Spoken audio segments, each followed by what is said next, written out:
Hey, what's up? It's Sunday, this is FD and my name's Luke, and this week we're doing Ashley Wilde's gender tag project thing. So, yeah. The first question is, how do you self-identify your gender, and what does that definition mean to you? I self-identify my gender as transmasculine, and to me that means that if there is a scale of female to male, I would say I'm probably over here, like about 70-80% on the male side. I don't identify as 100% male, but I do want to be seen in society as male, and that is what makes me comfortable, and that's what that definition means for me personally.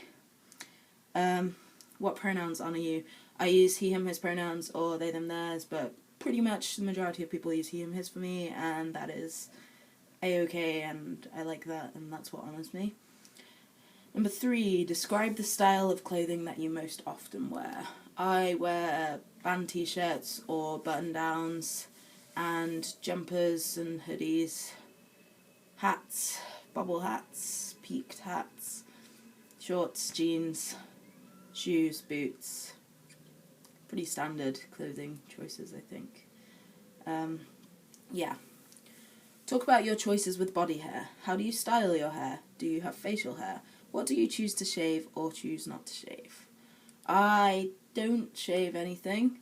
I don't have any facial hair other than like getting a bit more fluff on my face since being on tea and like a little bit of mustache fluff, but it's not at a point where I need to shave it off yet because it's not visible, super visible. A couple of people have been like, oh, I can start to see it, and I'm like, yeah, gonna have to start shaving it off soon because I don't really think I had super facial hair. But yeah, I don't shave anything else. My head hair, how do I style it? I don't really. If I do, I use like some wax stuff in the front and the top, depending on how long it is, just to give it a little bit of volume. I haven't done anything to it today, and I just like cut the backs and the sides short, and that's that. Talk about cosmetics. Do you choose to wear makeup? Do you paint your nails? What types of soaps and perfumes do you use, if any? I do use soap. I use Original Source. It's like vegan friendly, planet friendly soap, smells good, cleans me. I use like the shampoo / shower gel combo thing usually, so wash my hair with that too. Perfumes wise, I wear a couple of different colognes from like American Eagle and one which I stole from my girlfriend. It's called Givenchy Play or something like that, and Hollister have this really nice body spray which I took from my sister's room. It's pink and it smells like pink and flowers and tropical islands, and I like that. And then I just use Lynx, like deodorant. Yeah, nothing too fancy there. Makeup, I don't wear makeup, not because I wouldn't want to, but because I have never been able to do it in a way that looks nice. And the times when other people have done makeup for me, I've been like, oh, I'm so pretty, but I just can't do it myself, so that's that. And painting my nails, yes, I do paint my nails. Not recently, but I do, and I like that. Yeah. Have you experienced being misgendered? If so, how often? Yes, I have been experienced being misgendered. I was misgendered yesterday, so fairly often. I probably would be misgendered today if I went outside and interacted with people. But since being on tea, slightly less so. And from my family and friends, not really. They're pretty good with pronouns and stuff, and I really like that, and it makes me happy. Do you experience dysphoria, and how does that affect you? I do experience a lot of dysphoria. I experience social dysphoria, I experience like physical dysphoria, I just experience dysphoria all the time, and sometimes it's so bad that I just get like really frustrated and sad and I can't do anything and I stay in my bed, and some days I'm just like, no, it's fine, you know what, fuck everyone else, I don't care what they think, I'm just gonna go out there. But really it depends, but it's never fun. It affects me definitely negatively, but I'm trying to deal with it as best as I can. Talk about children. Are you interested in having children? Would you want to carry a child if that were an option for you? And do you want to be the primary caretaker for any children you may have? I never really used to like children, and I used to kind of like the idea that I could be like a relative who just goes over and says hi and then gives the kid back to its parents and goes home. But I do want children now, I think. I think probably like most of the time I'm like, yes, I do want children.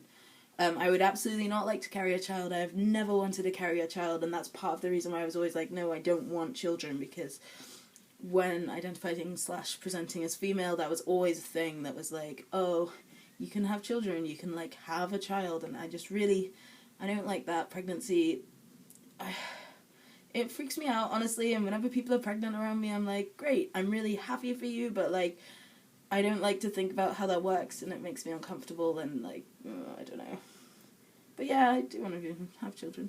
And with regard to being the primary caretaker, no, I think it should be a balanced thing, unless there's a situation which means that me or my partner would be more the primary caretaker. For instance, if me or my partner had a job that meant that they weren't around as often, or I wasn't around as often.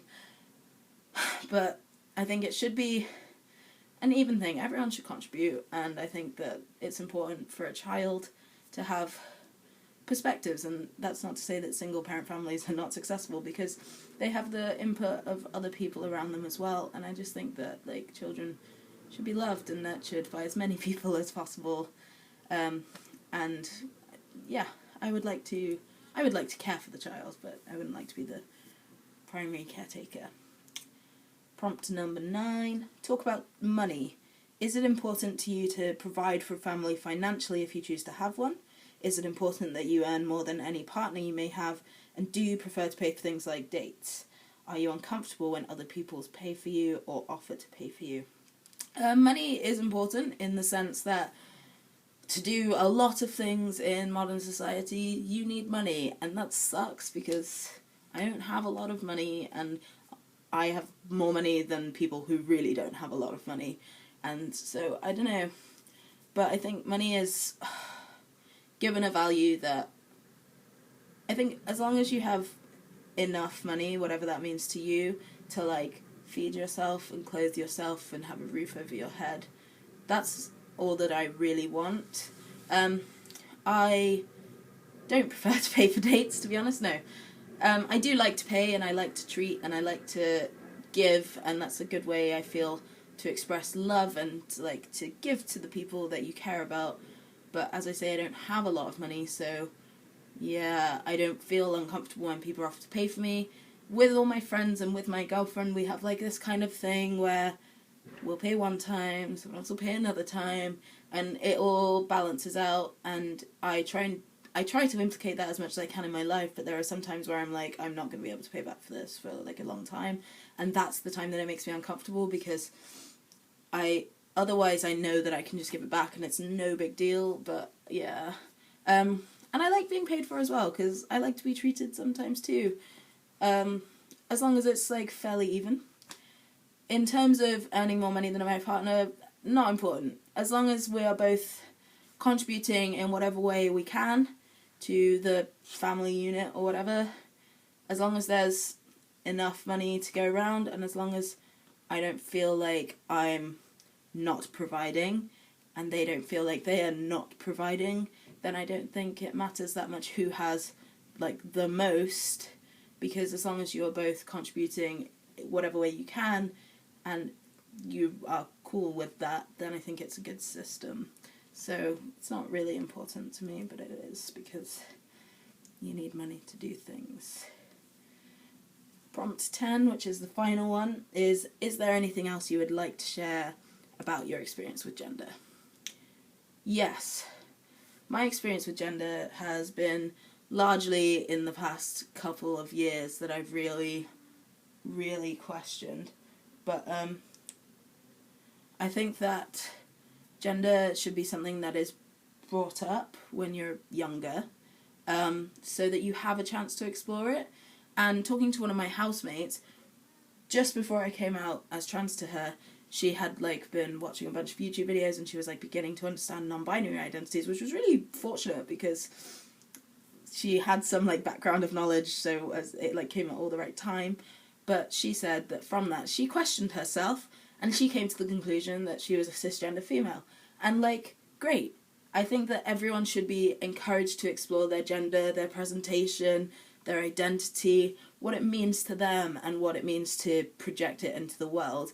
And I think that that is important, and that it should be something that is brought up maybe in schools or like in youth clubs or something, so that you know that there is an option to not be who you have been assigned if that is not who you are, but also that it is absolutely fine if you are who you are assigned, but you are aware of other people who are not that way, and you can support them in a different way. So I really think that that's probably not really about my experience with gender, but it is important that gender is talked about, and that's why I really like this tag project thing, because it does start a conversation, and you might watch someone and be like, huh, interesting, and you might learn something. And I think that gender is largely performative, but very important within our society, and so having a better understanding of it and what it means to you and what it means to other people isn't going to be a bad thing ever.